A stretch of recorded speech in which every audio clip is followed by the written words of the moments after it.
Contact FM, communication.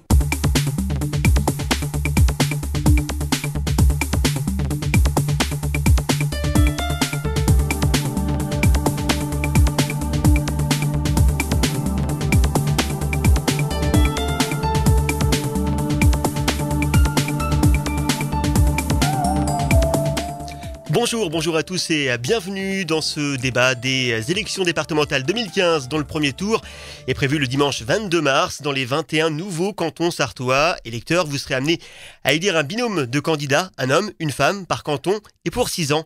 Tous deux siégeront au conseil départemental, la nouvelle institution appelée donc à remplacer le conseil général. Quels sont les enjeux de ce scrutin?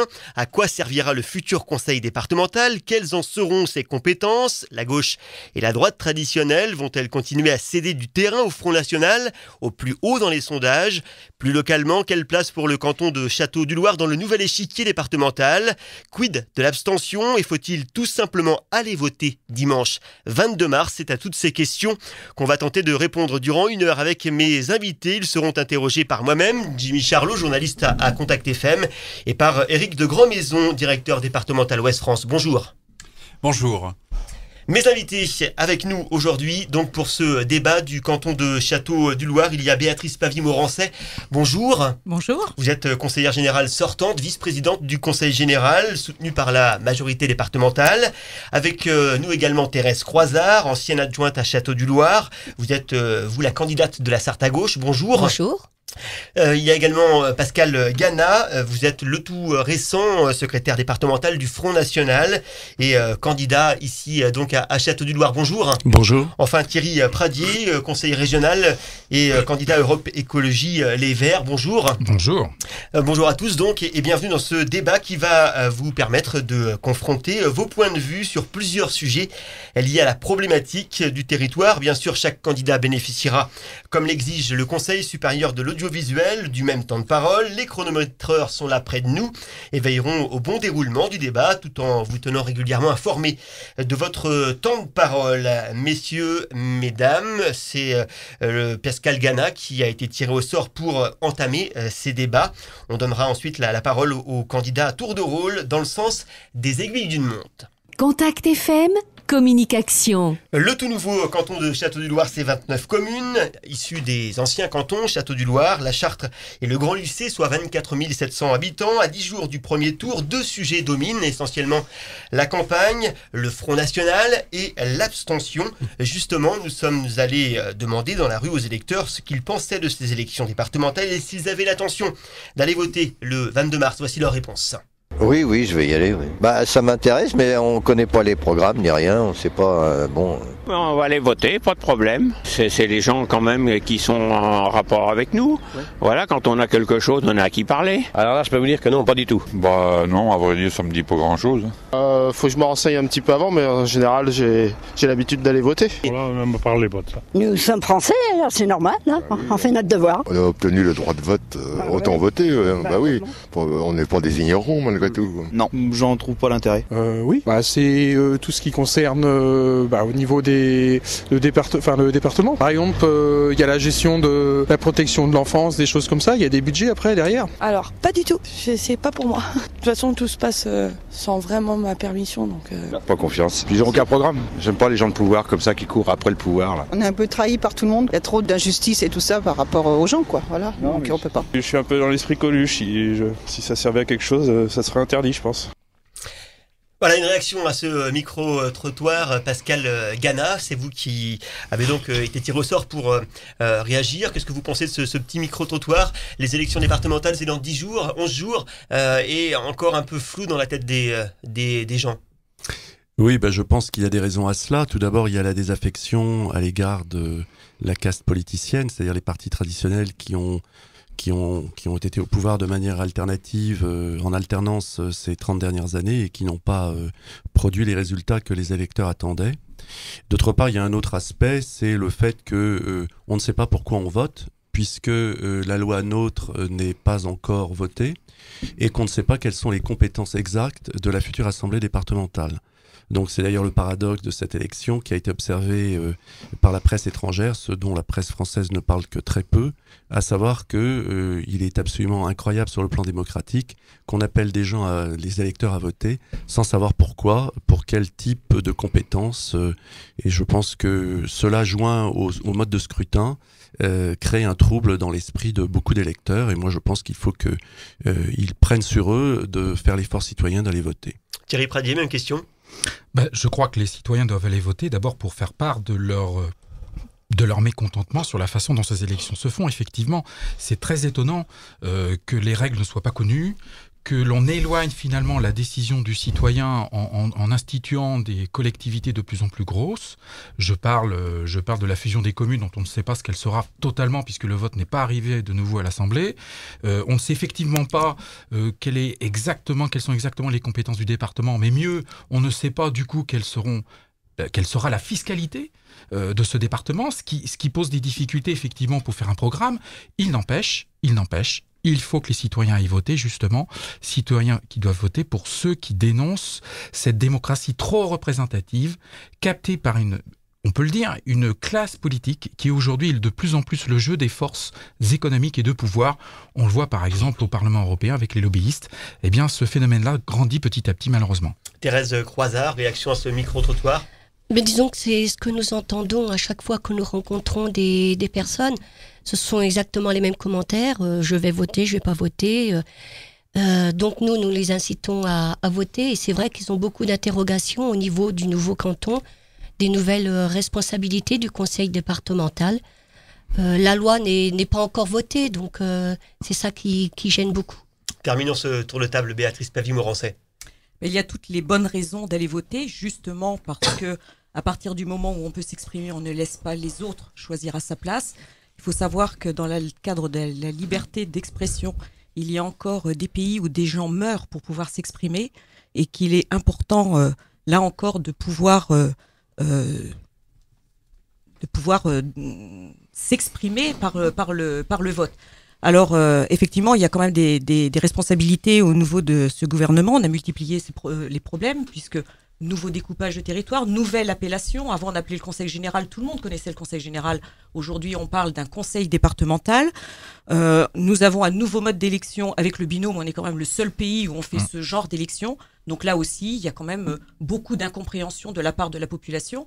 Mais nous sommes des élus de proximité. D'ailleurs, quelques personnes l'ont dit dans ce micro-trottoir. Nous sommes des élus de proximité.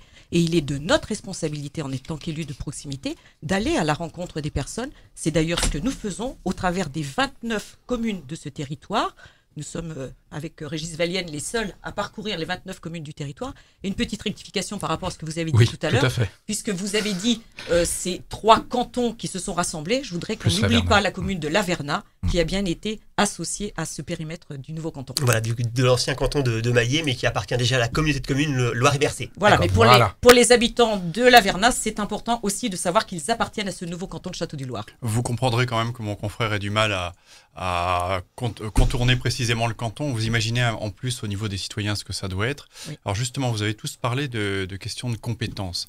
Mais est-ce que vous comprenez aujourd'hui que les gens n'aillent plus voter parce qu'ils ne croient plus à la politique ? On a aussi cette impression que la première préoccupation, c'est ce qu'il y a dans le porte-monnaie. Aujourd'hui, bon, effectivement, on ne sait pas quelles seront les compétences du Conseil général. On va voter pour des conseillers départementaux alors qu'on ne sait même pas quelles seront les compétences.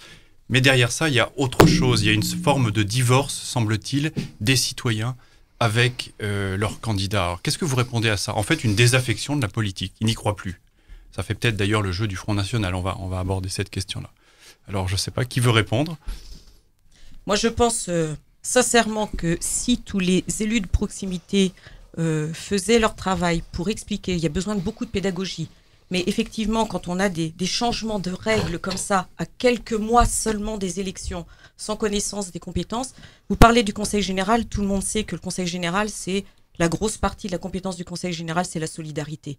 Les personnes âgées, la protection de l'enfance, les jeunes, les collèges, les personnes handicapées. Ça, quand vous parlez ça parle aux gens. Le seul problème, c'est qu'aujourd'hui, il y a des nouveaux modes d'élection, comme je l'ai dit tout à l'heure, et qui nous appartient. Moi, c'est pour ça que je regrette sincèrement que dans cette élection, que les nouvelles règles ont été données très tardivement et que tous les candidats qui se présentent dans ce canton de Château-du-Loir ne prennent pas la peine d'aller à la rencontre des habitants. 29 communes, c'est peut-être beaucoup, mais je pense qu'on a le devoir de nous organiser pour aller les rencontrer. Et c'est ce que nous faisons, nous, tous les jours, pour expliquer. Hier, j'étais au marché du Grand Lucé, il y a des personnes qui m'ont dit « mais les élections départementales, c'est nouveau comme élection ?» Donc quand on a expliqué effectivement que c'était les élections auprès du Conseil général, là, ils le comprennent. Alors, qu'on le fasse tous, à chacun à notre niveau, et peut-être qu'on aura un petit peu moins de désaffection. Pascal Gana, votre avis sur cette question du désaveu des Français vis-à-vis de la politique ? Je pense que ça se place dans un cadre qui dépasse infiniment le canton de Château-du-Loir et le département de la Sarthe. L'alternance démocratique à laquelle nous avons assisté n'a pas produit les effets qu'en attendaient les électeurs. Par conséquent, aujourd'hui, beaucoup de gens, moi, que je rencontre en Sarthe et dans le canton de Château-du-Loir, me disent que ils ont le sentiment que les élus ignorent le peuple, qu'il existe une forme d'élite un peu artificielle qui distribue des subventions avec leur argent. Et moi, j'ai le sentiment que beaucoup de candidats, et particulièrement ceux qui représentent les deux partis dominants, auraient dû, plutôt qu'une profession de foi, mettre une feuille d'impôt dans l'enveloppe qui va être envoyée aux électeurs, parce que dans le fond, ce que ressentent essentiellement les gens, c'est l'augmentation continuelle de la fiscalité et des résultats qui ne correspondent pas à leurs attentes. Par conséquent, il ne faut pas s'étonner si ensuite cela ajoutait à cela les modifications des règles. Mais Madame Pavie-Morancé oublie que la droite a été coutumière du fait. À chaque changement de majorité, on redécoupe les circonscriptions, on change le mode de scrutin, que ce soit au départemental, au régional, aux législatives. On a déjà vu cela également en 86, 84. Par conséquent, 88. Par conséquent, je pense que les électeurs ont le sentiment que c'est une sorte de monopoly dont les règles ne leur appartiennent plus. Le Front National en tire un petit peu profit de cette situation par rapport aux partis dits traditionnels, gauche-droite. On peut le penser en tout cas, ce désaveu des Français pour les partis traditionnels. Certainement, je crois que les Français aspirent à quelque chose de nouveau, à une nouvelle manière de faire de la politique. Nous pensons que, par exemple, le département doit se concentrer sur ses missions essentielles et abandonner un certain nombre d'autosaisies qui étaient prévues par la loi, que d'ailleurs la loi NOTRe, normalement, doit supprimer, à savoir les extensions de compétences qui ont conduit à une sorte de gabegie financière et budgétaire et que donc les gens ressentent à travers leur feuille d'impôt. Vous savez, le citoyen, c'est aussi une forme de consommateur de la chose publique. Alors on peut le déplorer, mais en même temps, quand on voit des retraités qui jusqu'à présent ne payaient pas d'impôts se mettre à en payer, lorsqu'on voit des gens qui ont à 2500 euros de retraite et qui ont 4200 euros d'impôts par an, tout confondu, eh bien on peut comprendre que ces gens-là ne croient plus à la politique. La réponse de Thérèse Croizard pour la Sarthe à gauche. Moi, vous m'excusez, monsieur, mais moi, je suis à Château-du-Loir depuis 40 ans. Vous êtes à Château-du-Loir depuis combien de temps? D'accord. Donc, déjà pour ça, laissez-moi parler, s'il vous plaît. Je vous ai laissé parler. C'est vrai que l'élection du conseil départemental est tout à fait nouvelle. C'est normal. Mais avant, vous aviez un conseil général pour 3000 habitants, et un autre pour 30 000 habitants. Vous trouviez que c'était normal? 32. Non. Donc voilà. Au moins, là, il y a un semblant d'équité de représentation d'élus et des habitants. Voilà. On parlera de ce rééquilibrage démographique qui est en cours vis-à-vis peut-être pour certains cantons d'un rééquilibrage géographique un peu moins important. Ça dépend des cantons. On va donner la parole tout d'abord et pour terminer ce tour de table sur le désaveu des Français vis-à-vis de la politique à Thierry Pradier, candidat Europe Écologie Les Verts. Écoutez, pour moi, il y a au moins 3 causes.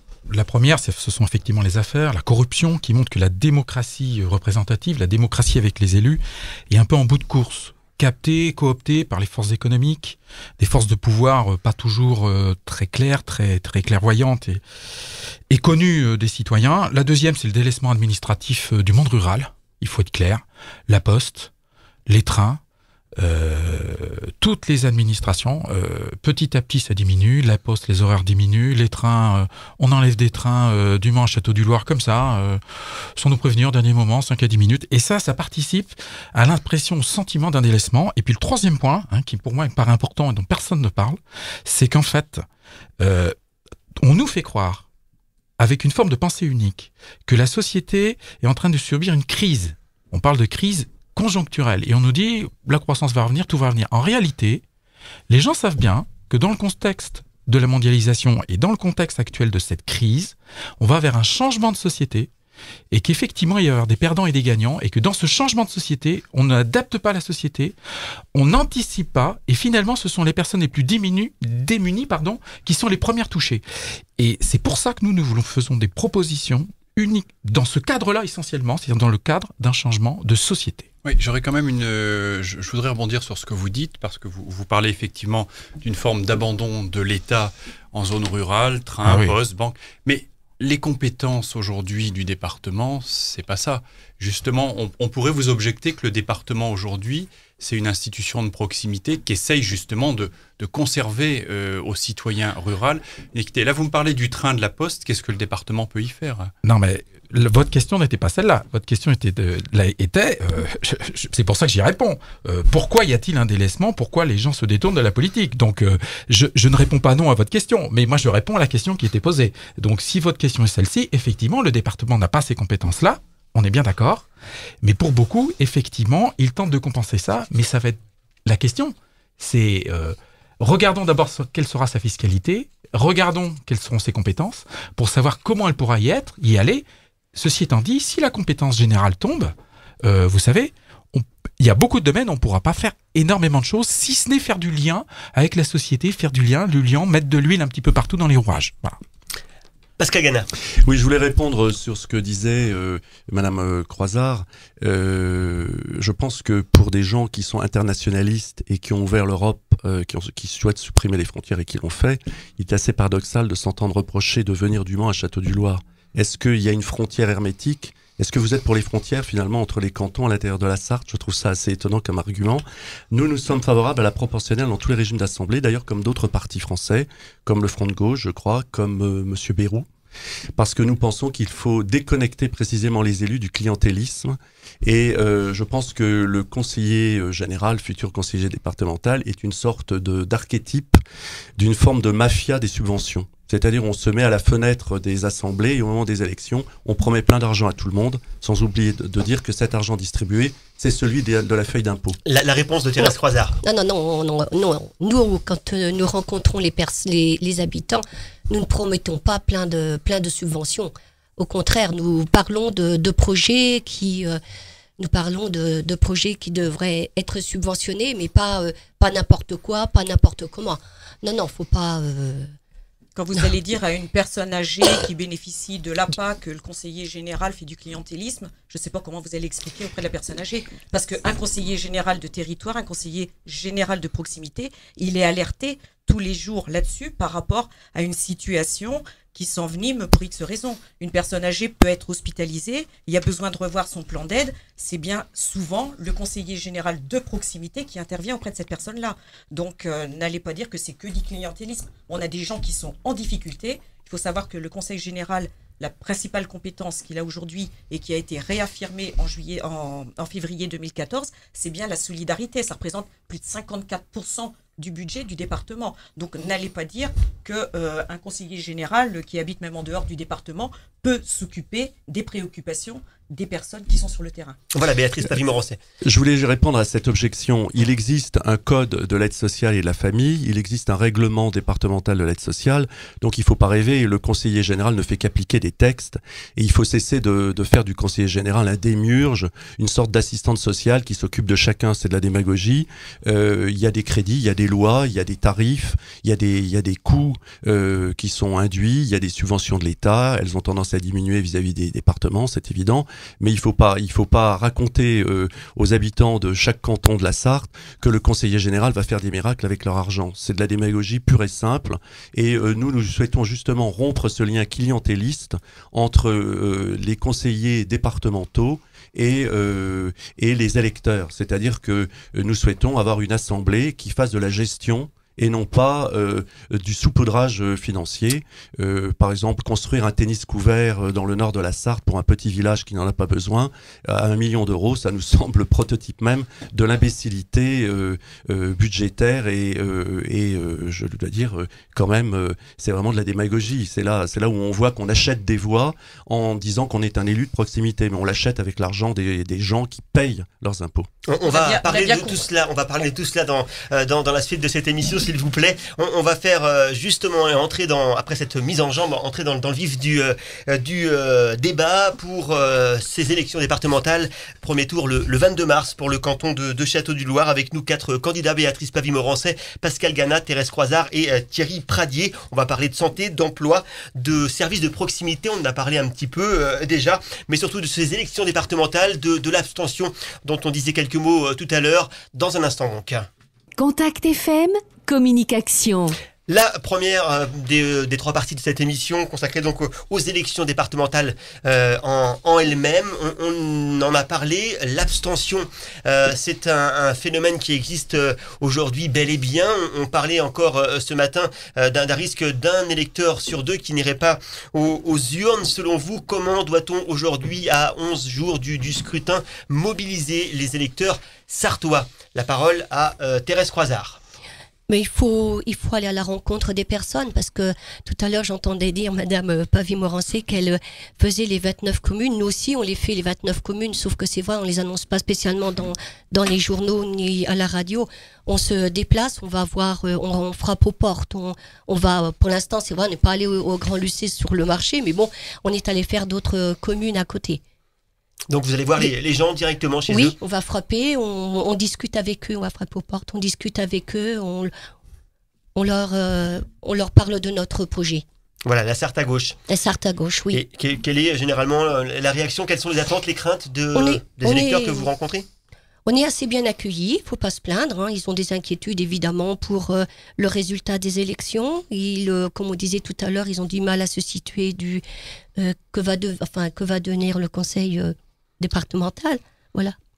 Thierry Pradier, l'abstention, c'est un phénomène important. On craint l'abstention au profit ou non de tel ou tel parti. Il faut vraiment la combattre et inciter, c'est pour ça que vous êtes d'ailleurs là aujourd'hui, inciter les électeurs à se déplacer aux urnes. Bah écoutez, l'abstention, on sait, on l'a expliqué un petit peu tout à l'heure, hein. Les raisons, c'est la forme de déni de démocratie, c'est le fait que le vote blanc ne soit pas reconnu en tant que vote exprimé. Je pense qu'un jour, il faudra qu'il y ait de vrais changements là-dessus, inévitablement. Et puis il faut être clair, hein, comme tout le monde a le sentiment que on nous assène des idées qui nous font croire que on va revenir dans une situation économique bonne, alors qu'on sait qu'inévitablement il y aura des changements irrémédiables, les gens n'y croient pas beaucoup. Donc ce qu'il faut, c'est proposer justement ce qu'il faut, proposer un certain nombre de mesures qui permettent d'aller dans ce sens-là. Et je pense que c'est projet contre projet. Alors justement, moi j'ai envie de vous poser une question. La gauche part divisée à ces élections. Je voudrais savoir ce qui vous différencie, vous, Europe Écologie Les Verts, de la Sarthe à gauche. Et du Front de gauche. Et du Front de gauche, tout à fait. Et puis je dirais que là, il y a un risque politique certain, en partant divisé, de laisser finalement les voix à vos challengers de droite. Qu'est-ce qui vous différencie, vous, écologistes, de la gauche? Vous êtes vraiment si différent de la gauche du Parti Socialiste? De Sarthe à gauche. De Sarthe à gauche. Il faut quand même avouer, oui, qu'il y a une grande différence. La grande différence, c'est que malheureusement, les mesures du gouvernement ne correspondent absolument pas à ce qu'avait prôné le président Hollande. Et donc, effectivement, il y a une grande colère de la part des citoyens, mais de la part aussi de ceux des militants comme moi, qui ne comprennent pas qu'aujourd'hui, en fin de compte, la gauche n'est pas représentée par aujourd'hui ce gouvernement, qui ne défend pas les plus démunis, qui prend des mesures systématiquement, économiquement aberrantes, qui suit les mesures des grands organismes internationaux et qui fait que les déficits... Mais attendez, je suis désolé de vous interrompre, ça se fait pas, mais bon, je vais quand même vous interrompre. Là, vous me parlez encore de politique nationale. Je me permets de préciser ma question. Qu'est-ce qui, dans la Sarthe, différencie Europe Écologie Les Verts de Sarthe à gauche? Dans la Sarthe, s'il vous plaît. Dans la Sarthe, par le biais de nos propositions, j'imagine, puisqu'on les a pas vues sur le papier de la Sarthe à gauche, leurs propositions.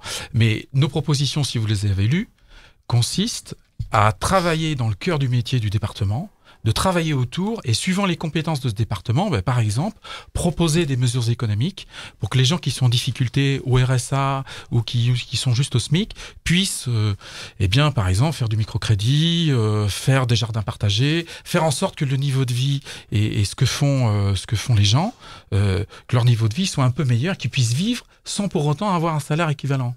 C'est-à-dire que sans forcément de l'argent, en regardant ce qui se passe un peu partout dans un certain nombre de pays autour de nous, que ce soit en Europe ou ailleurs, je pense par exemple à l'économie solidaire ou au troc ou aux échanges. Vous avez des collectivités en Angleterre qui appliquent ça parce qu'ils étaient rendus tellement loin au niveau de la pauvreté, parce que le libéralisme court de façon encore plus extraordinaire en Grande-Bretagne.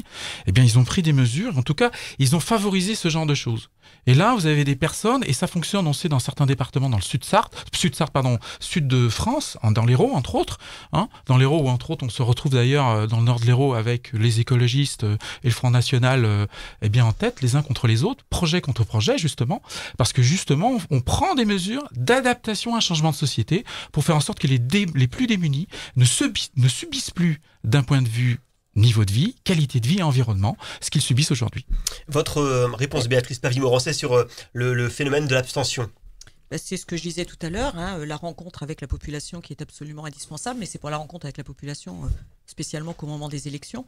Je pense depuis de longues années où je vis sur ce territoire, avoir prouvé qu'il y avait cette proximité avec la population et que je pense que c'est reconnu partout. Et cette proximité et cette expérience au service des autres, c'est pas du clientélisme, c'est tout simplement du lien. Et je pense qu'il est absolument indispensable qu'on soit régulièrement en lien avec la population pour parler de leurs problèmes qui sont liés directement au Conseil général, mais également pour tous les autres problèmes. Et puis je suis contente de vous dire, Monsieur Pradier, vous savez, il n'y a pas besoin d'avoir une politique au niveau du Conseil général sur les jardins partagés. À Château-du-Loir, ça existe. Il y a beaucoup de collectivités. Donc, je pense que tout à l'heure, quand vous parliez de compétences, qu'il faudrait clarifier les compétences des uns et des autres, je pense qu'il y a aussi des initiatives locales qui sont très bonnes à prendre sans que ce soit... on peut avoir la main... L'un n'empêche pas l'autre. On peut avoir la main verte aussi à droite, je vois ça. Oui. Et j'ai envie de vous demander, Mme Pavie, si vous, à l'inverse de la question que je posais à Europe Écologie Les Verts, est-ce que vous n'avez pas envie de surfer un petit peu sur le contexte national? Finalement, les difficultés de la gauche du gouvernement Hollande peut-être peuvent aider aussi la droite au niveau local. C'est-à-dire, oui, il y a les problématiques locales, mais finalement, vous pouvez aussi arriver aux portes de vos concitoyens en disant, écoutez, regardez ce qu'a fait la gauche au niveau national, votez pour la droite dans la Sarthe. C'est un peu une tentation, ça, de surfer sur les difficultés de la gauche. Je ne suis pas une opportuniste. Je pense que le Conseil général, depuis de longues années, a prouvé qu'il était à l'écoute de la population. On n'a rien à prouver au niveau de la gestion du Conseil général. On a mis en place un certain nombre de compétences en place pour répondre à des besoins de proximité. Donc je ne suis pas là en tant qu'opportuniste. On est là parce qu'on est en train de voir les difficultés que peuvent avoir un certain nombre de personnes, des catégories de personnes, que ce soit des personnes âgées, les personnes handicapées, que ce soit les familles qui sont fragilisées au niveau du développement économique. On a mis en place, par exemple, la fibre avec le WiMax pour que tous les collèges, pour que toutes les entreprises, les zones d'activité puissent être desservies. Donc, c'est tout simplement une connaissance de ce territoire dont on veut profiter. C'est pas du tout ce qui se passe sur le plan national. Moi, ce que peut développer le Front National, ça ne m'intéresse pas aujourd'hui. Ce que je veux, c'est m'occuper de mon territoire, parce que ce territoire, je l'aime, parce que les gens, je les aime, et parce que j'ai tout simplement, depuis de longues années, l'habitude de vivre sur ce territoire, et que j'ai envie de le défendre. On l'a compris, le conseiller général, le futur conseiller départemental, c'est un homme, une femme de territoire. Pascal Gana, qu'est-ce que vous répondez à cela? Il faut bien sûr avoir un ancrage dans le département, département, il faut aimer son territoire. On vous a pas entendu sur la question de l'abstention également. Qu'est-ce que vous en dites, vous, de ce phénomène d'abstention ? Je crois qu'il ne suffit pas de dire qu'on aime le territoire ou qu'on aime les gens. Je pense qu'autour de cette table, les 4 candidats présents aiment leurs concitoyens. Nous sommes tous français, nous sommes citoyens français, nous aimons la France et ses habitants. Le problème n'est pas là. Le problème n'est pas non plus de dire « je connais les problèmes ». Le problème, c'est de les résoudre. Et je crois qu'il ne suffit pas de dire « je connais les problèmes, je suis de proximité » pour résoudre les problèmes des gens de proximité. C'est la grande utopie vendue à toutes les élections par la classe politicienne depuis 40 ans. Nous sommes proches de vous, nous vous aimons, nous vous connaissons, et puis finalement rien ne change, et tout s'aggrave. Donc il doit y avoir quand même un problème. Quand on voit que dans d'autres pays européens, la crise frappe moins durement, eh bien on se dit que la France est mal armée et je pense que le PS et l'UMP en ont une grande part de responsabilité. Je dois dire une partie des critiques d'ailleurs de du représentant des écologistes me semble assez fondée sur le fait que on ne reviendra jamais à la situation antérieure. Ça, c'est un mythe qui est vendu par le PS et l'UMP qui essayent de nous faire croire que dans le fond, il suffirait de rajouter un peu d'argent et tout sera résolu comme par enchantement. Or, le problème, c'est qu'aujourd'hui, le conseil départemental futur aura à gérer une dette par habitant de 450 €. Ce conseil départemental, la Cour des comptes a dit qu'il était bien géré. Nous pensons qu'il était moins mal géré que d'autres. Mais quand on est un endettement de 450 €, eh bien, il est évident qu'il y a un problème. Donc, c'est pas la peine de le nier et de faire semblant de croire que, en augmentant le budget de 5% sur 2 ans, on a résolu les problèmes des Sarthois et de faire semblant de croire que le canton de Château-du-Loir serait une sorte d'enclave idyllique au milieu d'un continent en crise. Je crois que là, on est en plein dans le mensonge politicien. Monsieur Gana, puisqu'on pose la question de l'abstention, racontez-nous comment ça se passe quand vous faites du porte-à-porte. Que vous disent les gens ? Eh bien, ce qu'ils nous disent, très souvent, c'est leur scepticisme. C'est d'ailleurs assez dramatique, je trouve. C'est leur scepticisme et donc ça explique ces 50%, peut-être 57% d'abstention au niveau national. Alors je ne sais pas ce que ça donnera ici, je suis pas devin sur Château-du-Loir, mais enfin il y a un énorme problème. Comment se fait-il qu'après, dans un pays aussi riche que le nôtre, même s'il est en crise, nous sommes quand même dans un des pays les plus riches du monde, les citoyens se détournent de la politique. Nous sommes dans un pays où il existe quand même une forme de liberté. Rien n'est parfait, mais enfin, nous sommes dans un pays libre. La meilleure preuve, nous sommes ici pour en débattre.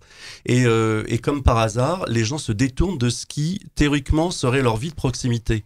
Il doit y avoir quand même, je ne sais pas, il suffit pas de faire de l'incantation sur la proximité pour arriver à résoudre le questionnement des Français. Et moi, je rencontre beaucoup de scepticisme. Les gens ne croient plus que cette espèce de jeu de promesses successives, visiblement, il y a un doute. Donc, moi, je pense que ça explique le score du Front National tel qu'il est prévu. Les sondages, c'est quelque chose de très relatif, mais il semblerait qu'il y ait une poussée du Front National très forte, y compris en Sarthe. Et je crois que son explication, elle est là. Il ne suffit pas de dire proximité pour résoudre les problèmes de proximité. Il y faut autre chose. Je pense qu'il faut une autre politique et nous proposons une manière différente de gérer les collectivités territoriales. Nous l'avons prouvé dans les mairies que nous avons prises. Les budgets sont en diminution, sans casse sociale, sans avoir renvoyé des personnels, sans avoir détruit les municipalités et ce qui existait, mais en essayant de rationaliser ce qui existe dans le cadre de la loi. Thérèse de Croizère, vous avez beaucoup de retard sur le temps de parole. Je vous vois hocher oui, parce que tête. J'entends sans suppression de personnel, alors que le Front National propose justement de réduire du personnel au niveau du conseil départemental. Donc là, il y a deux choses, c'est pas logique en fin de compte. Alors je vais vous répondre à cela. On peut effectivement réduire dans la durée le nombre des personnels dans les collectivités territoriales sans forcément renvoyer les gens du jour au lendemain de manière sèche comme le font certaines entreprises, comme Arman par exemple. Donc je pense que, vous voyez ce que je veux dire, c'est-à-dire on peut le faire en jouant sur les départs à la retraite, etc. Nicolas Sarkozy avait promis de ne pas remplacer un fonctionnaire sur 2 dans un projet de loi de finances, et puis dans les projets rectificatifs de finances, finalement tous les personnels, toutes les suppressions ont été réintégrées. C'est l'exemple type du mensonge politicien. Voilà. Et donc je crois que c'est cela qui dégoûte les gens. Ils ont l'impression d'être des dupes, qu'on les prend pour des imbéciles. Donc forcément, ils le font savoir de deux manières. Soit en se tournant vers d'autres partis. Je pense que c'est une des raisons d'ailleurs de l'émergence des écologistes depuis une trentaine d'années, qui posent un certain nombre de questions qui sont des questions effectivement de société sur la durée. Et puis également en s'abstenant, ou alors en votant Front National. C'est pas la peine d'aller chercher midi à 14h les explications en essayant de masquer le réel. Les Français ont un besoin de réel. Thérèse Croizard, quelle est votre opinion sur justement cette politique avec donc l'alternative du Front National pour les électeurs, la Sarthe à gauche y croit bien sûr, et c'est pour ça que vous êtes engagé. Alors moi je me suis présentée, parce qu'on n'en a pas parlé de ça, je me suis présentée j'ai décidé de me présenter à partir du 15 janvier, parce que je voyais il y avait que 2 listes droite et FN qui se présentaient sur Château du Loir. Et voilà, je me suis présentée pour cette raison. On est venu vous chercher. On est venu me chercher, on m'a appelé, oui, il manquait une personne. Donc j'ai dit oui, pourquoi pas, puisque la Sarthe à gauche a fait des alliances avec le Parti communiste, les Verts, les divers gauches, tout ça, avec certains, dans certains cantons. Dans certains cantons. Mais oui. Pourquoi ça n'a pas marché à Château ? Ah ben voilà. Dans certains cantons, si, parce que je suis allée à La Réunion et dans certains cantons, si. Par contre, à Château du Loir, pourquoi, je ne sais pas. Vous êtes associé, vous, à une personne issue de la société civile. Il n'y a aucune alliance au niveau du département entre les écologistes et le Parti socialiste dans ce département. Je le dis, aucune. Si, il y en avait des personnes qui ont parlé l'autre jour aussi. Bah écoutez, regardez bien les listes, c'est assez drôle quand même. Regardez bien les listes, vous verrez. Je fais partie du conseil départemental, je suis un militant, et je peux vous assurer que nous avons décidé de partir en autonomie, et dans quelques cantons, 4 exactement, il y a une alliance Front de gauche écologiste. Et si on l'a fait nous ici, c'est parce que sur le fond, on a une entente sur bon nombre de projets. Gérard Brault, le conseiller général sortant de la Chartre sur le Loir, a pris des mesures, je pense sur les OGM, je pense ses positions sur les grands projets inutiles, qui fait qu'effectivement, nous avions après une discussion entre les deux groupes et au sein des deux groupes, nous avons effectivement considéré que c'était plutôt une bonne chose, parce qu'on veut un vote utile, on veut un vote qui corresponde à un vote de gens de gauche et écologistes. Moi, je trouve Thérèse Croizard, allez-y, vous avez beaucoup de Moi, je trouve retard. ça dommage. Moi, je trouve ça sincèrement dommage pour une élection de faire 2 groupes, enfin de faire 2 listes. Voilà, c'est. Bon, vous n'allez pas régler vos comptes de toute façon aujourd'hui, puisque c'est pas du tout le propos de l'émission. On parlait un petit peu tout à l'heure d'argent, de finances pour apporter du service, pour apporter de la proximité aux Sarthois. Il faut de l'argent. Alors on le sait, hein, le budget du Conseil général de la Sarthe est reconnu pour sa rigueur. Il y a un budget qui est sain, qui s'élève à plus 650 millions d'euros, je crois, dont plus 60% pour le social que Béatrice Pavie Morançais connaît très bien. Pour apporter ces services, justement, il va falloir trouver des crédits dans les prochaines années. Quelles sont, là, sur cette question des finances du département, du futur conseil départemental, les idées des uns et des autres? On va commencer par Thierry Pradier. Vous posez la question des finances, c'est-à-dire savoir comment les finances du Conseil général. Comment on va trouver des finances alors que la loi sur la fiscalité des départements, des régions et des collectivités en général n'est pas connue. Mais comment vous voulez qu'on puisse répondre à cette question? C'est strictement impossible. Avoir des idées. Non, attendez, il y a une évidence. Excusez-moi, on va faire plus simple. La marge de manœuvre du département se réduit à cause des baisses de dotation, du poids du social qui augmente. Donc, marge de manœuvre plus simple. Demain, vous êtes aux manettes au département. Où est-ce que vous trouvez des sous? Où est-ce qu'on trouve des sous? Écoutez, suivant la fiscalité auquel on aura affaire, les sous, il faudra bien effectivement les utiliser. La difficulté de votre question, c'est comme on ne connaît pas la loi, ça me semble très compliqué. On fera des idées rigueur de gestion. Mais attendez, c'est votre question, je ne comprends pas. Vous êtes en train de nous dire comment trouver les ressources. Comment trouver des ressources? Alors, les ressources supplémentaires, tout ce qu'on peut faire, mais ça va aller en diminuant, on imagine bien, c'est essayer de faire des phénomènes de coopération entre collectivités, communautés de communes et régions. Mais effectivement, les départements vont avoir de plus en plus de difficultés si on ne donne pas des ressources supplémentaires ou autres. et les régions qui ont encore des moyens importants, notamment en termes économiques, en termes de force de frappe économique, c'est-à-dire le soutien aux entreprises de taille moins modeste, elle voit aujourd'hui ses finances diminuer petit à petit parce qu'elle n'a pas d'autonomie financière. Ses seules capacités sont les cartes grises et la TIPP, globalement, qui est une fiscalité non dynamique. Donc les départements ont encore une fiscalité dynamique avec la taxe d'habitation et la taxe foncière, mais c'est à peu près tout. Et donc, si on n'a pas dans la loi les moyens de trouver des solutions, si le chômage augmente, si le RSA surtout augmente, avec le vieillissement des populations... il augmente moins en Sarthe qu'ailleurs dans les autres départements de la région. Écoutez, quand vous voyez que le bâtiment se casse la figure et que ça fait partie justement de la fiscalité du département à chaque fois qu'on construit des maisons neuves, donc vous dites non, ça va être un peu difficile. Donc c'est pour ça qu'on fait des propositions, notamment dans le domaine social, qui ne sont pas forcément d'un coût financier énorme, mais qui permettent à ce que des gens au RSA ou à des micro-entreprises, parce que je crois que le département doit avoir une spécificité. De toute façon, la loi ne lui permettra pas d'avoir la compétence générale. Donc il va avoir la spécificité qui est complémentaire de celle de la région. Elle a la connaissance des gens qui sont en difficulté économique, et elle est donc la mieux placée pour pouvoir aider les micro-entreprises, les gens qui sont RSA, les personnes âgées. Et à partir justement de ces idées-là, de ces propositions-là, en créant ces micro-entreprises, en faisant sortir des gens du RSA par des mesures assez intelligentes, microcrédit, autres, on arrivera probablement à dégager un tout petit peu de finances. Mais je vous assure que ça va être compliqué, parce que votre question ne tient pas compte du fait qu'on ne connaît pas, et c'est le pire du pire, on ne connaît pas la fiscalité future. Et ça, c'est une question fondamentale. Thérèse Croizard, quelle est la position justement de la Sarthe à gauche sur la question des finances du Conseil général ? Au niveau des finances, c'est sûr que le Conseil général a donc un bon budget, mais la politique du toujours moins, de la bonne gestion, du bon père de famille, a eu ses limites.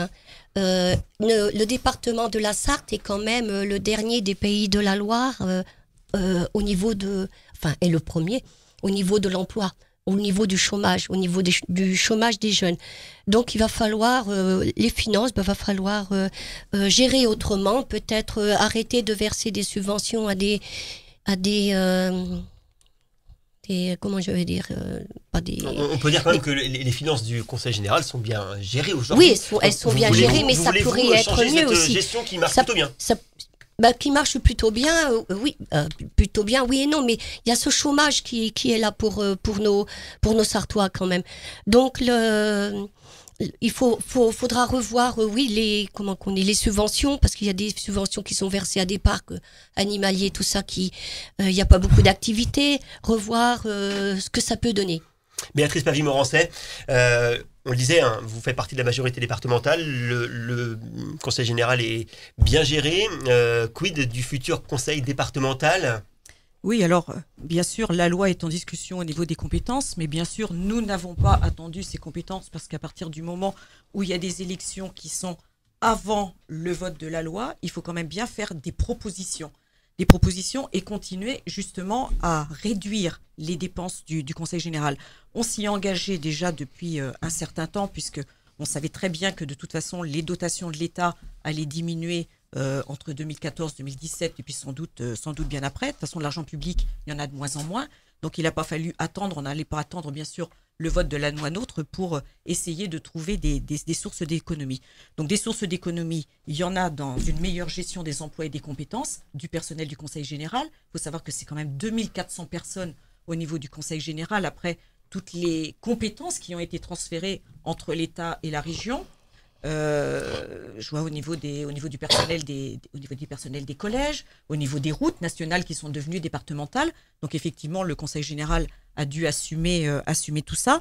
On a travaillé également au niveau du RSA, toutes les personnes qui sont en insertion, avec l'obligation de mettre dans tout ce qui est marché public les clauses sociales, de manière à ce que les personnes qui sont bénéficiaires du RSA puissent intégrer les entreprises pour les insérer le mieux possible. On a travaillé avec l'ensemble des associations qui travaillent dans le domaine des personnes âgées, dans le domaine des personnes handicapées ou de la protection de l'enfance pour mettre en place des contrats d'objectifs et de moyens, c'est-à-dire qu'on ne verse pas une subvention comme ça, mais il y a un véritable travail pluriannuel sur entre 3 et 5 ans avec les associations pour la mise en place de cette politique sociale du départemental qui assure la maîtrise des dépenses au niveau du département, mais qui permet aussi à toutes ces associations de pouvoir travailler au plus près du terrain pour répondre aux besoins de la population. Donc voilà, effectivement, ça va évoluer au niveau des compétences, mais on ne peut pas se permettre de dire, on se présente aujourd'hui et puis on aura un programme en fonction de ce que décidera l'État dans quelques mois. Nous, on a déjà anticipé tout ça. On sait que le social reste au département, les collèges vraisemblablement. Pour le reste, c'est encore un peu le flou. C'est très flou. Mais enfin, je voudrais quand même vous dire, vous précisez également que au-delà même des compétences qui seront votées, nous nous engageons, et ce n'est pas une promesse électorale, nous avons fait des simulations à plus long terme au maximum des compétences que nous avons aujourd'hui, et nous nous engageons à ne pas augmenter les impôts des Sarthois pendant les 6 prochaines années. C'est un engagement formel. Pascal Gana. Il aurait fallu le faire avant parce que en 2011, entre 2011 et 2012, vous avez augmenté la taxe foncière sur les propriétés bâties d'un % 98, c'est-à-dire quasiment 2%. L'année suivante également, ce qui fait 4% en 2 ans. Vous avez en même temps, dans le cadre d'une loi nationale qui a étendu l'assiette, donc ça équivaut à élargir encore la fiscalité, c'est-à-dire le nombre de gens qui sont concernés. Vous avez voté le taux de taxe de publicité foncière du droit d'enregistrement au taux maximum autorisé, c'est-à-dire à 4,5%. Vous avez vous avez porté la taxe sur l'électricité au taux maximum légal. Alors vous nous dites maintenant vous allez faire des économies sur la fiscalité. Nous avons, je pense que c'est franchement peu sérieux d'affirmer cela. Évidemment le citoyen de base voit mal ça, c'est pour ça qu'il faut lui expliquer. Moi c'est ce que je fais quand je rencontre les gens du canton. Je leur donne des chiffres simples, bruts, massifs, qui prouvent bien que ce que vous dites est faux. D'autre part, le conseil départemental s'est auto-saisi d'un certain nombre de compétences qui font doublon avec les administrations décentralisées de l'État. L'agriculture, l'emploi, l'environnement. Quand je vois le conseil départemental qui dit qu'il va porter le CO2 à un taux comme si le département avait les moyens d'agir sur ce genre de choses. Il y a une grande part de démagogie. Alors chaque fois qu'on crée une nouvelle direction, on crée un directeur, un vice-président qui est évidemment payé en conséquence, puisque les indemnités doublent quasiment lorsqu'on est vice-président. Ensuite, vous savez bien cela, madame, vous êtes une professionnelle de la politique. C'est faux. Si. Vous êtes une professionnelle de la politique, vous en vivez. Moi, vous voyez, j'arrive de Rennes, où j'avais un rendez-vous de travail, et je suis venu ici par mes propres moyens, en payant mon essence. Et donc, c'est la différence avec vous. C'est que moi, je ne suis pas un professionnel de la politique. Je pense qu'il y a d'ailleurs... J'ai une activité professionnelle aussi, monsieur. Oui, donc, c'est votre méconnaissance du territoire. Je me demande comment vous arrivez à remplir votre activité professionnelle en étant président d'une communauté de communes, en étant maire et en étant conseiller départemental. Il doit y avoir un problème, très sincèrement, d'un côté ou de l'autre. Vous avez donc 4 activités en même temps. Eh bien, bravo. Vous devez travailler à peu près, je suppose, 22 heures par jour. Et vous, monsieur Gana, comment vous gérerez une entreprise demain et un mandat de conseiller général ? Eh ben, je me contenterai déjà d'un mandat. Voilà. C'est déjà, je pense, une preuve de sérieux.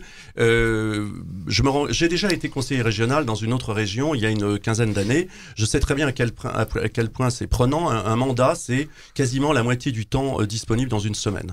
Donc je l'ai expérimenté. J'avais à l'époque une entreprise déjà. J'ai d'ailleurs dû arrêter et redevenir salarié parce que je ne pouvais plus parvenir à faire face aux deux. Donc je pense qu'il y a une question de sérieux.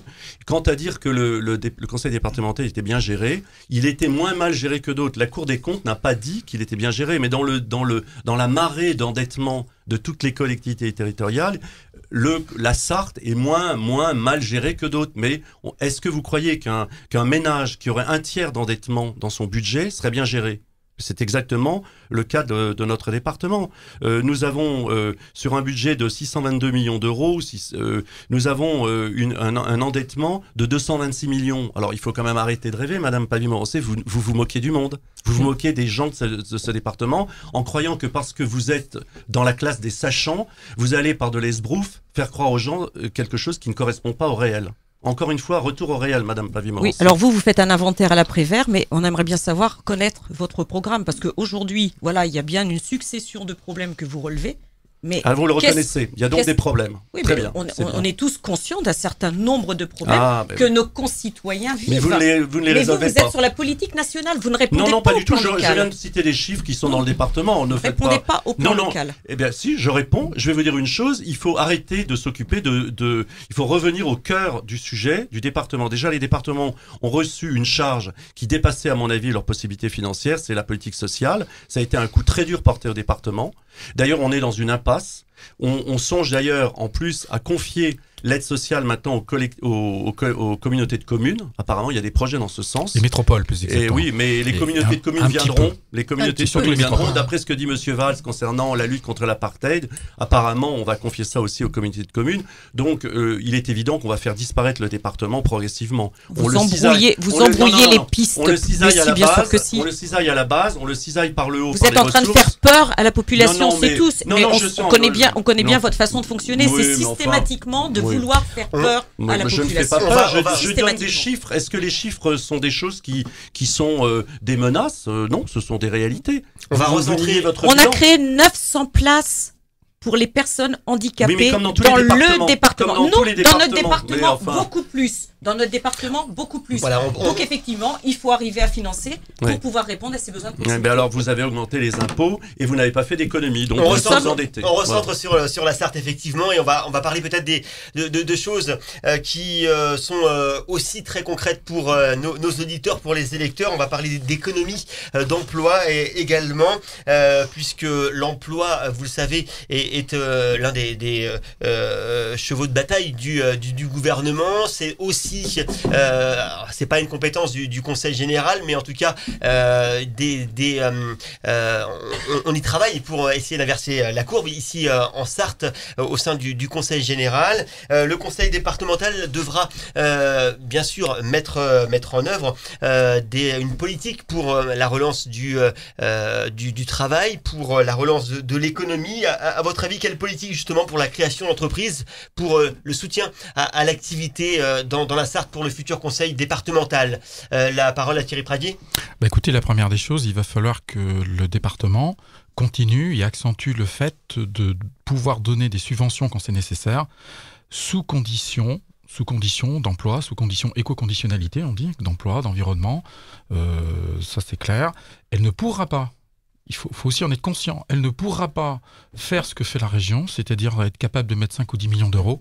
Je pense que si on croit une seconde, et c'est pour ça que dans nos propositions, ça semble raisonnable, mais c'est impossible de croire que le département sera en mesure de mettre sur la table les millions d'euros que peut faire la région pour installer par exemple une grande entreprise. D'ailleurs, de Saint-Calais-au-Lude, où on est complètement sinistré d'un point de vue des entreprises, si on croit à seul instant qu'on va pouvoir installer des grandes entreprises, je pense que la solution viendra à la fois de l'aide, de l'entraide, de l'adaptation au changement de société, et l'aide aux micro-entreprises, aux petites entreprises. Je crois que le département, c'est son cœur de métier. Sur ce point précis, je voudrais vous poser une question. Est-ce que ça vous choque quand une entreprise qui a reçu des subventions importantes, on pourrait en citer, on va la citer, Gastronome par exemple, et puis d'autres, se mettent à licencier? C'est évident. Qu'est-ce qu'il faut faire dans ces cas-là? Il faut sanctionner? Sanctionner, ça c'est possible que s'il y a une loi vraiment qui nous aide vraiment à ça, ce qui n'est pas très facile. Par contre, on doit établir de vrais contrats avec les entreprises, de telle sorte, contrat devant un responsable judiciaire, de telle sorte qu'effectivement, ils aient le devoir redonner les finances quand le contrat n'est absolument pas rempli, quand on a affaire parfois à des entreprises voyous. Je pense à Beaupac, qui est pas tout à fait dans notre canton, mais qui est le cas le plus incroyable. C'est ce qu'on appelle de la piraterie d'entreprise. C'est à côté de la flèche, piraterie d'entreprise. Ou au Lude, où on a une grande coopérative qui est sous la main d'une coopérative d'agriculteurs, qui se permet finalement de décider que telle ou telle région fera du lait, puis pas d'autres. Alors que l'outil d'entreprise est complètement valide, performant. Donc là-dessus, les collectivités doivent prendre la mesure des choses. Moi, j'avoue que j'étais très mécontent en région parce que la politique de ce point de vue-là n'était pas bonne. Certainement, et je le dis, probablement un peu moins bonne que ce qui se faisait au département, mais je pense qu'on peut faire mieux, aller plus loin et serrer parce que tout simplement, on n'aura pas cette compétence générale. Le département ne pourra pas mettre 10, 15, 20, 30, 50 millions d'euros sur la table. La région le peut, le département n'en a pas la capacité financière. Elle est là pour aider les démunis et ses connaissances de la difficulté des personnes âgées, de leur capacité à vouloir rester chez eux, la connaissance des gens qui vivent au RSA, des gens qui sont en difficulté, fait que dans le domaine de la micro-entreprise, il peut demander à ce que la région puisse finalement lui donner la capacité de faire des choix, parce qu'elle est mieux placée pour ça. Alors que sur les grosses entreprises, c'est beaucoup moins vrai. Thérèse Croizard, le soutien aux plus petites entreprises, les PME, pour la création d'entreprises, de petites entités également, c'est par là que passe le salut de la Sarthe. De toute façon, oui, parce qu'il ne faut pas croire que les grandes entreprises, il y en aura beaucoup qui viendront s'installer. Je pense que maintenant, les grandes entreprises de 300 salariés, c'est fini. Non, au contraire, il faut aider les PME. Vers la fin de la politique industrielle, des grandes entreprises industrielles. Pour moi, oui. Oui, je pense que c'est l'artisanat qu'il faudra aider. C'est les aider justement à peut-être côté financièrement. Je trouve que là, vous avez des positions proches des écologistes. Ben oui, mais c'est ça. On a entendu parler de micro-entreprise et vous dites oui, artisanat, mais... Oui, l'artisanat, encore une raison qui aurait pu vous pousser à travailler ensemble. Pour moi, oui. Oui. Mais bon, on va pas parler. Voilà, moi, c'est ça, c'est donc aider donc les créateurs d'entreprises, parce que c'est pareil, il y a beaucoup de jeunes créateurs qui ont des idées, mais il faut leur donner une aide, il faut leur financière, des conseils, donc il faudra voir avec eux. Voilà, d'un côté, donc, l'aide à la création d'entreprises, les petites et moyennes entreprises. D'un autre côté, Loire Ecopark, Béatrice Pavie-Morancet, ce vaste territoire qui a été donc dépollué, qui a été aménagé. Aujourd'hui, est-ce qu'on peut dire que le mandat à venir de conseiller départemental sera le mandat du développement de Loire Ecopark et de l'emploi ? Bien sûr, nous l'espérons bien. Bon, effectivement, moi je suis... pour aider le plus possible les petites entreprises, les toutes petites entreprises, les PME, les artisans bien sûr à venir s'installer ou à se développer sur le territoire, mais il est aussi indispensable que nous ayons un certain nombre de grosses entreprises et l'industrie en France ne doit pas, je pense qu'il ne faut pas être pessimiste comme on est aujourd'hui. Non, je suis pas. Il ne faut pas être pessimiste et mais il faut être réaliste. Il faut offrir la possibilité aux entreprises. Vous savez, il se passe quand même une chose, vous avez un certain nombre d'entreprises qui sont aujourd'hui en limite de zone agglomérée, zone urbaine, qui n'ont plus les possibilités de se développer.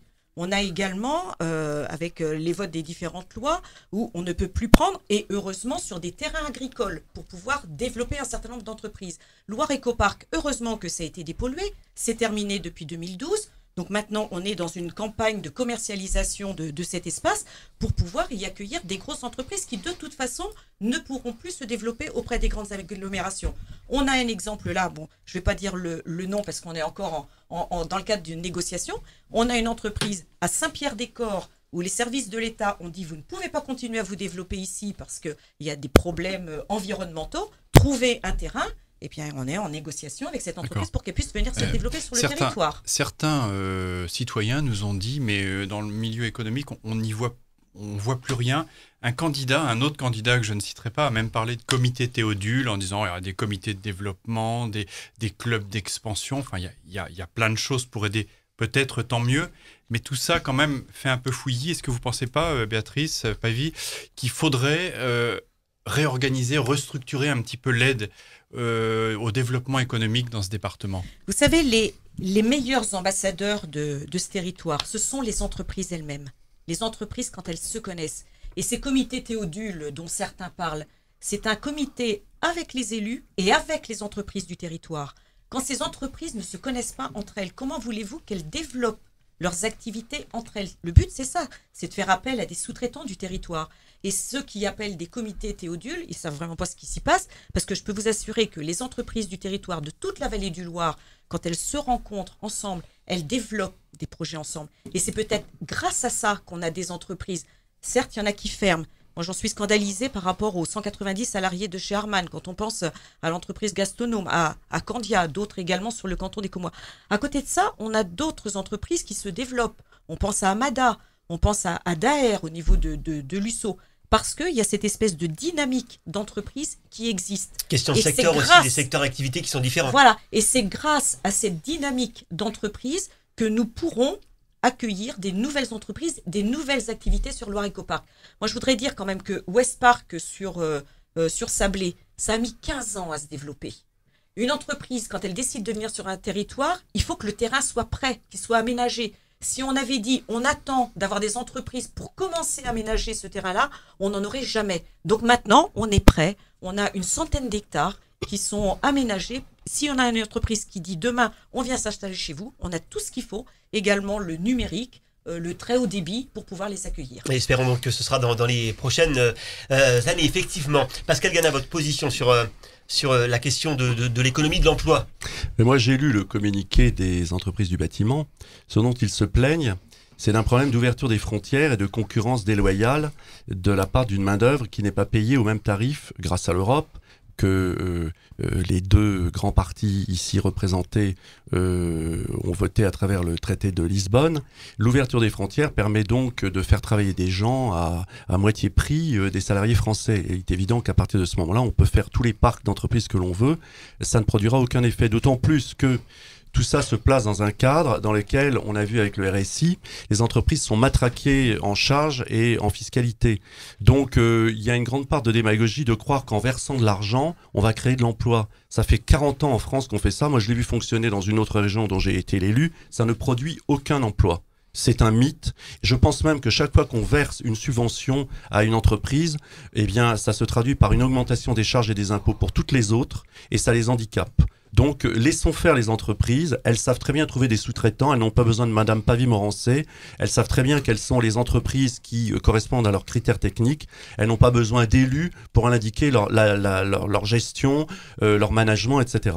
Je tiens à dire d'ailleurs que les parcs, si on prend le cas d'Harman, j'ai entendu dire que Harman, après avoir reçu des subventions et de s'être retiré, s'apprête à vendre le bâtiment. On parle de plusieurs millions d'euros de mise en vente parce que les élus ultra compétent et de proximité dont se vante d'être Madame Pavie-Morancé, avait oublié une clause, c'est celle du remboursement en cas de départ. Donc finalement, cette entreprise qui est gérée par des fonds de pension américains ou je ne sais quoi, des fonds d'investissement étrangers, eh bien est venue faire une chasse au prix, à la prime, et puis elle est repartie et elle va faire un profit en revendant le bâtiment, en laissant sur le carreau plusieurs centaines de personnes et leurs familles.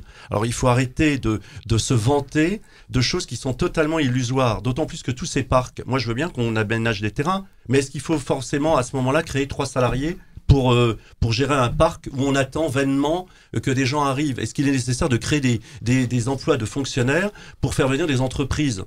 Tout ça, c'est du clientélisme à l'état pur. C'est en plus une espèce d'affichage politicien qui fait croire aux habitants qu'on fait quelque chose pour l'économie. L'économie peut s'en sortir tout seul. Les entreprises, par exemple les PME, PMI, ce dont elles souffrent, ça n'est pas de manque de terrain, c'est de trop d'emplois, de charges, de contrats de travail inadaptés et d'un retard réglementaire absolument gigantesque par rapport à nos concurrents, même européens. Alors ça, je ne peux pas vous laisser dire qu'il a été embauché 3 personnes pour la gestion d'un parc, c'est archi faux. Il y a 2 personnes qui se chargent d'accompagner les entreprises et qui ne sont pas payées. De la création d'entreprises dans le cadre de la mission économique. C'est des communautés de communes, mais c'est pas du tout pour la gestion de ce parc. Oui, donc, voilà. Donc ce sont des personnes. Encore une méconnaissance. Ce sont des personnes bénévoles. Dites-moi, ce sont des personnes bénévoles. Il y a une seule personne qui s'occupe de la gestion du parc pour aménager 100 hectares. Et pour dépolluer quand même un terrain, 165 hectares qui étaient pollués avec une pollution pyrotechnique et une pollution amiante, je pense que là, que ce soit les services de l'État ou le Conseil général, ont accompagné une meilleure gestion de cet environnement. Sur l'aspect économique quand même, j'oublie un point qui est quand même crucial, c'est qu'on va investir dans Internet très haut débit. Or, dans bon nombre de coins de notre canton, on ne peut pas avoir accès simplement au haut débit. C'est-à-dire que les entreprises, les petits artisans, les personnes qui ont besoin de s'installer en campagne, qui veulent vivre de façon avec une qualité de vie correspondant à la qualité de notre canton, ne peuvent pas le faire. Donc on le dit et on le fera là-dessus. On fera en sorte qu'il y ait tout le territoire qui puisse avoir le haut débit et non pas seulement de se consacrer au très haut débit qui est bien peut-être pour des entreprises très grosses, pour les collèges et tout ça. Mais attention, si on oublie le haut débit, les gens partent sortiront de nos camps. Il existe un schéma départemental d'aménagement numérique. Oui, mais c'est ça le problème. C'est pas mal en soi. Mais si on ne fait que du très haut débit en investissant sur les fibres optiques, le temps déjà qu'elle arrive, alors que le département a fait le choix le plus mauvais qui soit, ça remonte à un certain nombre d'années, justement, avoir du WiMAX, c'est-à-dire un fonctionnement avec les ondes électromagnétiques. Et alors, quand vous avez du brouillard, ça marche plus. Une petite entreprise, donc quand le week-end ça tombe en panne, on attend le lundi. Alors si vous voyez, c'est quand même un peu problématique. Et là, je pense que si on n'y prend pas garde, on aura un retard qui fera que seul Château du Loir, la concentration autour du Grand Lucé et de la Chartres-Ruillé pourra fonctionner, on va dire correctement avec le très haut débit. Le reste risque de devenir un petit désert autour d'une concentration dans un canton qui est en difficulté, difficulté qui va de Saint-Calais au Lude. Pascal Gana, je voulais dire à propos du haut débit, tous les départements français se sont lancés là-dedans. C'est extraordinaire. On paye avec l'argent le très haut débit. On paye avec, oui, j'ai bien compris. On paye avec l'argent des contribuables des infrastructures qui permettront à des opérateurs ensuite de financer des services. C'est-à-dire que finalement, on aide des grands groupes d'entreprises. Je vous signale que les grands opérateurs de l'Internet en France ont été condamnés par 2 fois pour entente illicite sur les tarifs par la communauté européenne. Ils ont payé 850 millions et 700 ou 600 millions d'euros et ils continuent. Donc, si vous voulez, on leur avance de l'argent, on fait payer leurs infrastructures par les contribuables et ensuite on explique aux gens, c'est merveilleux, on a fait quelque chose pour vous.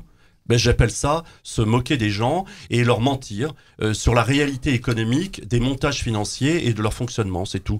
Donc les conseils départementaux, en faisant cela, favorisent des intérêts privés qui tirent profit de l'argent public. Voilà, et qu'est-ce que vous faites pour que les personnes puissent accéder à Internet ? Et comment on fait à l'étranger, à votre avis ? Vous êtes là en train de penser que Château du Loir est le centre du monde ? Comment ça se passe dans les autres pays ? Ce sont les opérateurs privés qui payent leurs infrastructures. Pourquoi ce devrait-il être les consommateurs qui payent à la fois les infrastructures et l'abonnement ? Enfin, c'est grotesque. C'est évident que c'est contraire à toute logique économique. Ça pèse ensuite, vous connaissez les montants du plan numérique. Faut dire que vous pouvez pas spécialement comparer d'autres pays par rapport à l'organisation de pays. En milieu rural, les personnes ont aussi le droit d'accéder à Internet. Je prends le cas de la Suède, qui est un pays 2 fois plus étendu en longueur que la France. Ils ont équipé en fibre optique l'ensemble du territoire par des opérateurs privés. Voilà. Merci Pascal Gana. On pourrait en parler encore très très longtemps sur bien des sujets. C'est malheureusement la fin de ce débat pour les élections départementales. On va, pour terminer, donner la parole à chaque candidat 1 minute pour vous exprimer librement. Thérèse Croizard pour la Sarthe à gauche. Alors nous avons la volonté d'apporter de l'énergie nouvelle, de travailler autrement. La volonté de ne pas opposer systématiquement la ville contre la campagne. La volonté d'être présent, c'est le plus, c'est ça qui est très important aussi. On a la volonté de la solidarité. D'arrêter de faire croire que parce qu'on est un élu multicasquette, on a plus de pouvoir. Moi, je voulais dire aussi, au premier tour, voter utile, et cette élection ne doit pas être un test. Voilà. Une question oui, très vite parce que le temps est compté. Je voudrais juste vous poser une question. Est-ce que vous avez le sentiment aujourd'hui qu'un citoyen qui habite dans le canton de Château du Loir, par rapport à un citoyen qui habite à l'agglomération mancelle, il a moins de poids en fait? Oh ben non. Oh ben moi je pense pas, non. Un citoyen castelorien a autant de poids qu'un citoyen manceau. Enfin, c'est le signal que vous semblent donner les politiques. Le rural est bien égal à l'agglomération. C'est votre sentiment. Nous, on veut faire ça. Pour l'instant, c'est pas ça. Et économiquement, on sait que là, le département est coupé sur un axe avec un X. Et ce sera le mot de la fin pour vous. De la Ferté-Bernard à la Flèche, vous avez les investissements économiques qui se sont faits de façon assez massive. Économiquement, ça se porte pas trop mal. Sablé se porte pas trop mal, la Ferté. Et l'autre X, qui va de Fresnay-sur-Sarthe, en sautant Le Mans et en arrivant jusqu'à Château du Loir, d'accord ? Et ben là, économiquement, non, ça va pas. Donc effectivement, ils peuvent se sentir un peu démunis. Et je dirais, pour terminer, le vote utile, c'est un vote à gauche et vraiment écologiste, contre le cumul et contre le parachutage. Et c'est ce qu'on veut et c'est ce qu'on fera. La parole donc à Thierry Prady à l'instant pour Europe Écologie Les Verts. Béatrice Pavie-Morancet, candidate de la majorité départementale. Pour terminer. Écoutez, moi pour terminer, je voudrais que les électeurs ne se trompent pas d'élection, que nous sommes bien dans ces élections départementales pour un conseil général ou un conseil départemental au plus proche du citoyen. On en a vu la façon dont c'était organisé déjà depuis un certain nombre d'années. Nous avons l'expérience, nous avons la volonté d'agir sur l'ensemble du territoire, qu'il soit urbain et qu'il soit rural. Moi, je conteste un petit peu ce que vient dire Madame Croizard aujourd'hui. Je pense que dans le conseil départemental, la ville sera beaucoup plus représentée que le milieu rural, et ça, c'est pas acceptable. Donc, nous continuerons à nous battre pour que l'ensemble des services puissent parvenir au plus loin du territoire rural. Et donc, nous espérons que les électeurs pourront nous faire confiance dès le 22 mars. Pascal Gana, vous avez 30 secondes pour terminer. Oui, je regrette que Mme Pavie-Morencé oublie de parler de la maison de santé qu'elle a flinguée, c'est le mot qui convient, alors qu'il y avait un projet avec 26 praticiens de santé. Donc parler de services de proximité quand on a tué, ce qui permettra d'une politique de santé dans l'avenir dans le canton, eh bien je dois dire que c'est assez amusant. Moi je pense qu'il faut dire aux électeurs que s'ils veulent une autre politique, ils doivent changer d'élu. On ne peut pas faire la même politique avec les mêmes élus, et donc j'appelle les gens à aller voter massivement, parce que de toute façon nous sommes en démocratie et que d'une certaine façon c'est leur devoir de citoyen. Nous faisons confiance aux citoyens, que ce soit dans l'ensemble de la Sarthe ou dans le canton de Château-du-Loir. On ne peut pas rester sur un mensonge. Je suis désolée, je n'ai pas flingué. La maison de santé pluridisciplinaire est toujours en concertation avec les professionnels de santé. Voilà ce qu'ils disent. C'est la fin de cette émission. Merci à vous, merci à Thérèse Croizard pour la Sarthe à gauche, merci à Thierry Pradier, candidat Europe Écologie Les Verts, merci à Béatrice Pavie-Morencé et Front de Gauche, effectivement. On n'a pas parlé beaucoup effectivement de vos binômes. Merci à Béatrice Pavie-Morencé, candidate de la majorité départementale, et Pascal Gana pour le Front National. Bien évidemment, vous pourrez réentendre cette émission sur contactfm72.org et rendez-vous donc aux urnes dimanche 22 mars pour élire vos conseillers départementaux. Merci à vous, au revoir.